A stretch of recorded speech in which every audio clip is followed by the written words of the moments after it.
one of music's most legendary families. We're talking about the Jacksons. I mean, they were a full-on dynasty, but behind the scenes, their relationships were strained to the absolute breaking point. What is just mind-blowing here is the sheer scale of the betrayal. I mean, sure, money problems were always bubbling under the surface, but things went absolutely nuclear in 1993. That's when LaToya went on TV and publicly accused her own brother, Michael, of sexual misconduct. Jenna immediately jumped to his defense, calling the accusations total lies. This wasn't just some private squabble. This was a declaration of war within the family, broadcast for the entire world to see. But the Jacksons definitely weren't the only famous family to be torn apart by money. Let's think about another huge child star whose massive fortune put him in direct conflict with his own parents. We all remember him as the cute, clever kid from Home Alone, right? Well, Macaulay Culkin's real-life family drama was so much darker. This really shows you just how far he had to go. Can you imagine being a teenager and having to sue your own parents to get control of the money you earned? After his mom allegedly tried to use his fortune for herself, he took this huge, drastic step. He filed for legal emancipation, which is basically like saying to a court, hey, I need to be a legal adult now so I can control my own life and money. In the end, his mom did win custody, but that whole battle sent a crystal clear message that he needed to be in charge. The good news? As you can see, they did eventually find a way to reconcile. And that whole story is the perfect lead-in to our next big theme, that really intense power play that can happen between famous parents and their kids. You know, this goes way beyond just money. We're talking about control, about finding your own identity, and just the sheer struggle of trying to grow up in a spotlight you never even asked for. It's such a simple statement, but man, does it capture the heart of these next stories. I mean, what happens when your parent is also your manager? Or when your beliefs are totally different from theirs? Or when every single mistake you make ends up on the cover of a magazine? The normal challenges of growing up, they just become a million times harder.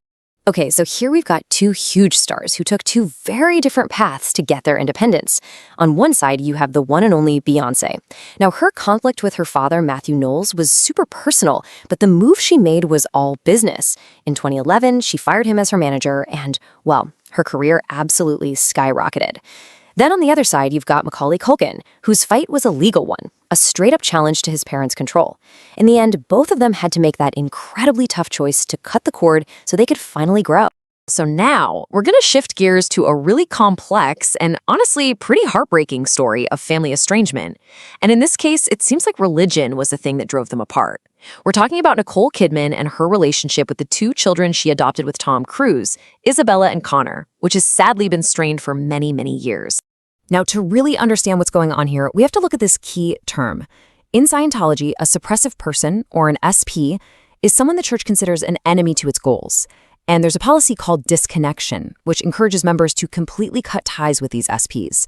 So since Nicole isn't a Scientologist and her children are, it has been alleged that the church labeled her an SP, which would of course create this huge wall in their relationship. Okay, so we're going from a pretty quiet estrangement to one that was very, very loud. Let's be real. Being the child of grunge royalty like Kurt Cobain and the, let's say, famously chaotic Courtney Love was never going to be easy for their daughter, Frances Bean Cobain. I mean, this quote, wow. This one single tweet tells you everything you need to know about just how bad their public feud got. This came right after Courtney made some really wild accusations online, and you can just feel it. Frances had finally had enough. It's such a clear, powerful example of a kid having to draw a major boundary with their parent, but doing it in front of the whole world. All right, for our last big theme, we are diving into sibling dynamics. I mean, think about it. These are often the most intense, complicated relationships in our lives. And when you throw them into the pressure cooker of fame, things can get, well, spectacularly messy. And if you want to talk about sibling rivalry cranked up to 11, we have to talk about Oasis. No one, and I mean no one, did it bigger, louder, or more publicly than Noel and Liam Gallagher.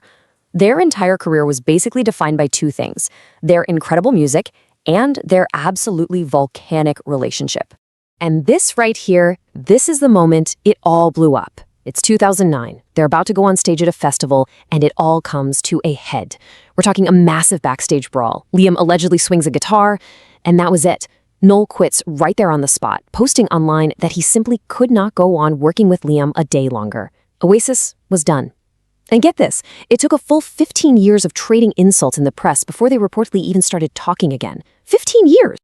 So we've talked brother bands. Now let's talk sisters. The Spice Girls Mel B is, of course, famous for girl power, but ironically, that powerful bond didn't always seem to apply to her own sister, Danielle Brown. You know how sometimes one single event can just light the fuse on years of tension? Well, for these two, that spark was a wedding snub. Back in 2007, Danielle wasn't invited to Mel's wedding, and what started as a private hurt just exploded onto social media, turning into this long, drawn-out public feud fought with nasty interviews and angry posts. Okay, so after all of this, all the public fights, the headlines, the heartbreak, where do these families actually end up? I mean, is it even possible to heal when the whole world has a front row seat to you falling apart? So this chart gives us a pretty good snapshot, and it's super clear there's no one-size-fits-all answer. You see the Gallaghers are reconnected, and the Culkins fully reconciled, which is great. But then you look at other families, and the status is fragile or rebuilding bridges. It's a powerful reminder that healing isn't always a neat and tidy, happy ending. And that's got to be the absolute hardest part, right? Trying to forgive someone or rebuild trust is hard enough when it's just you. Now imagine trying to do that while the tabloids are dissecting your every move and fans are online taking sides. The pressure must be just immense. And that really leaves us with one last big question. You know, we're always told that family is everything, that you have to forgive. But what these stories really show us is that sometimes maybe the healthiest choice is just to create some distance. It's such a complicated personal decision, and it's made a million times harder when you have to do it in front of the whole world. So what do you think? Is it always worth it to reconcile, or is it sometimes better to find peace on your own?